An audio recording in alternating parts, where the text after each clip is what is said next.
Kaunti-inĩ ya Taita Taveta, tũirĩtu tũkĩbanga raini nĩguo tũheo njanjo ya HPV nĩguo kũmagitĩra matikanyitwo nĩ kansa ya njĩra ya ũciari ĩrĩ ihinda-inĩ rĩrĩ nyitanĩire na kansa ya nyondo kũũraga atumia gũkũ bũrũri-inĩ. Kũringana na mũrũgamĩrĩri wa ũheani wa njanjo ĩno gũkũ Taita Taveta, kũrĩ na tũirĩtu 4,400 tũrĩa tũgũthecwo njanjo ĩno na matiĩrĩgĩrĩire ũreganio na ũrĩkũ gĩcigo-inĩ gĩkĩ. Kulingana na historia ya Taita Taveta ambapo chanjo huwa imepokelewa kwa kiwango kikubwa mno, chanjo zile zingine zote. Kwa hivyo tunaamini hata wakati huu chanjo hii, kwa kuwa tumeianza leo na tumeizindua mbele ya kila mtu na watu wenzetu wamekubaliana na sisi kwamba inakubalika, tunaamini tutafikia malengo yetu.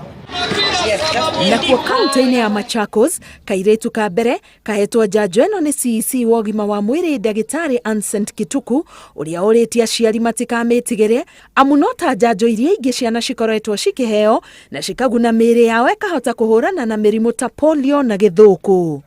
Tukumbushe watu wetu ya kwamba measles ilikuwa inaoa watu wetu wengi sana, inafanya wengine wanakuwa viwete.